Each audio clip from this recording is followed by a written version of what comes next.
be able to do something like, but no.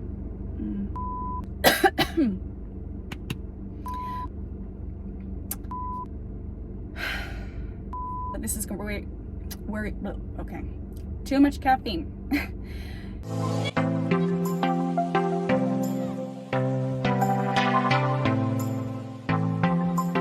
Hi, so today I'm going to talk about practical things to do right after you've received a cancer diagnosis. And in my situation, it was a breast cancer diagnosis, but this could be for any cancer diagnosis whatsoever. So right after I was diagnosed, I was in such a state of shock and confusion and fear. And it was kind of like I was a hamster on one of those wheels that, you know, the hamster just runs on this wheel and they don't go anywhere. That's how I felt. So even though I was feeling really anxious, even though I was feeling super overwhelmed, there were things that I wanted to just do to feel like I was being productive or proactive in some way, shape, or form right after my diagnosis. So these things definitely helped me with that sense of urgency to actually do something to help myself. So the very first thing is to get at least 2 or more opinions on your treatment plan. And at the time when I was just diagnosed with breast cancer, even though I work in the hospital, it still didn't even occur to me to get a second opinion because I was just so overwhelmed and I felt so out of control. So what ended up happening for me is my stepmom reached out to one of her really good friends who's also a doctor, and she ended up doing a little bit of research in my area to make a suggestion as to where I get a second opinion. And I actually did end up going with the breast surgeon that my stepmom's friend ended up recommending to me, and I'm so grateful for my stepmom's friend who did this for me because I could not have done that myself. So I think some people may be just like me where you're way too overwhelmed to do this yourself, and some people you may be able to do it by yourself, no problem. But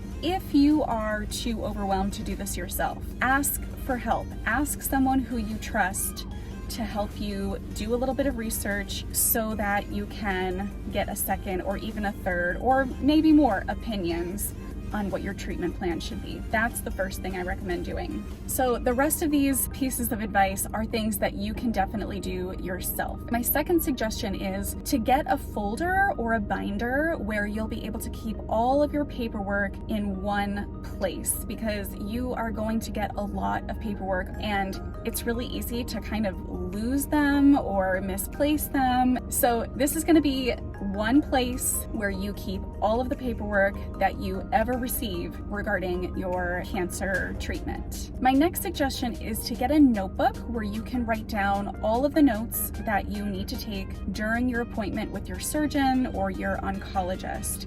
So when you're in these appointments, they are giving you so much information, and sometimes they will give you paperwork, you know, explaining things so that you don't have to memorize everything that they say. But I did find it to be helpful to have a notebook with me that I would bring to every single one of my appointments so that during the appointment I could write down things that my oncologist or my surgeon were saying that were really important that I didn't want to forget. And if you are someone who likes to use electronics a little bit more than the old-fashioned pen and paper, then go ahead and find a place on your phone where you can take notes or bring a laptop. But the point of it is that you're going to be bombarded with information and it's really overwhelming at first. So for me, it definitely gave me a lot of peace of mind knowing that I had my notebook and my pen prepared to take notes so that I wouldn't forget important information that was given to me. The other thing about a notebook or, you know, the electronic notes is that you can also use them to write down questions that you think of in between appointments. And usually these kinds of things pop up randomly. At least in my situation, I would be going to do an errand and then I would randomly think of a question. Maybe my next appointment wouldn't be for another week or 2 later. So I would make sure to write that down in my notebook, which again, I'm bringing to every one of my appointments, and that way I know I won't forget to ask that question. The next suggestion that I have is to use a calendar.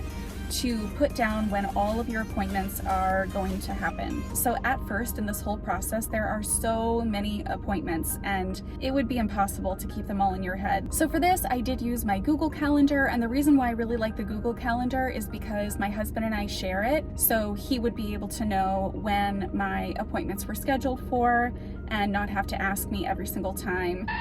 Even though, side note, he doesn't really look at the Google Calendar, so most of the time I would end up reminding him. But anyway, that's beside the point.